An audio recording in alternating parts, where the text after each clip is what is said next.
name is Adam Payne. I am the editor-in-chief and co-founder of YNST You're Not Seeing Things magazine, and I am born and raised in Wheeling, West Virginia. So growing up in Wheeling, I really quickly fell in love with the arts. In 2015, I went to Governor School of the Arts for sophomores, the summer camp, where you get to spend a month in basically an arts vacuum with other sophomores from around the state.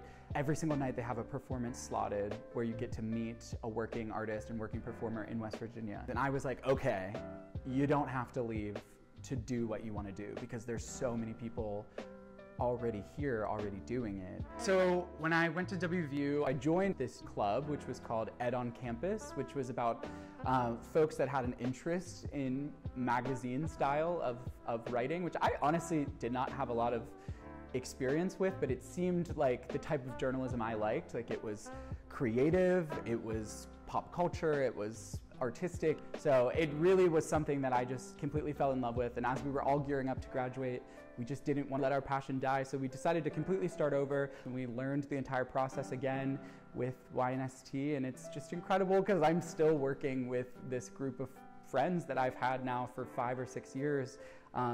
And we just work so well together and are able to give each other feedback so seamlessly. And it's great. YNST stands for You're Not Seeing Things, and we're a media outlet whose whole mission is to amplify those unseen creative voices and stories of Appalachia's arts and culture. So what we really are trying to do is fight against the negative media that is often associated about West Virginia and Appalachia, and showcase who West Virginians and Appalachians truly are by highlighting some of the incredible arts and culture and stories that are here. The magazine is segmented into 3 different sections. The first section is called Visions, which is all about art and artwork. So in each issue we have a gallery, which literally is just a visual gallery of folks' artwork that they have submitted to the magazine, and then stories about art and artists. So we have those musician profiles, we have pieces about stained glass, dance, glass blowing, and then the second section is called Looks, which is all about fashion and photography. So we have featured photographers that showcase their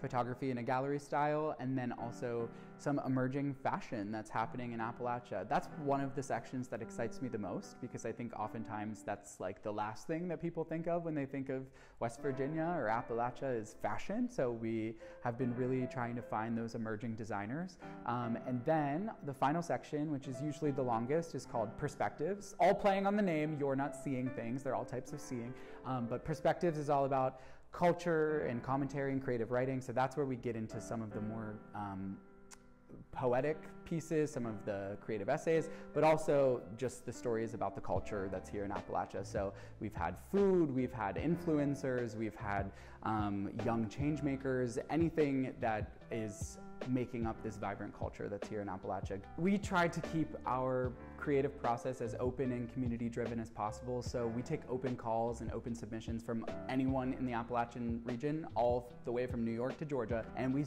want to let that sort of dictate the direction of each publication. Oftentimes I feel, being a young person in West Virginia, it can feel like there's a big wall that you have to go up against in order to feel like you can stay, to feel like you are represented, to feel like you can pursue the arts. But I really think if you want it, you kind of have to work for it, and you have to sort of forge new opportunities that might not exist.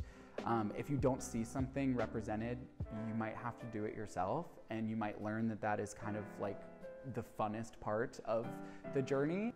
West Virginia for me has been the most instrumental in my art career, because I feel like it has taught me so much about collaboration rather than competition. I feel like if you look at some of these more metropolitan competitive areas, when they're talking about the art scene, they're talking about the rat race and how miserable it can feel oftentimes.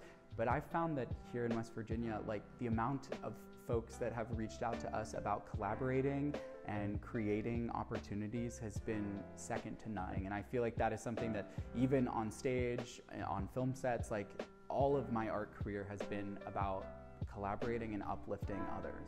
And I think that has a lot to do with just the people that are here in West Virginia. The opportunities are there, you just have to seize them, and if they aren't there, you have to create them yourself. There's too much on the line to be competing, and I think that the spirit of collaboration is huge here in West Virginia.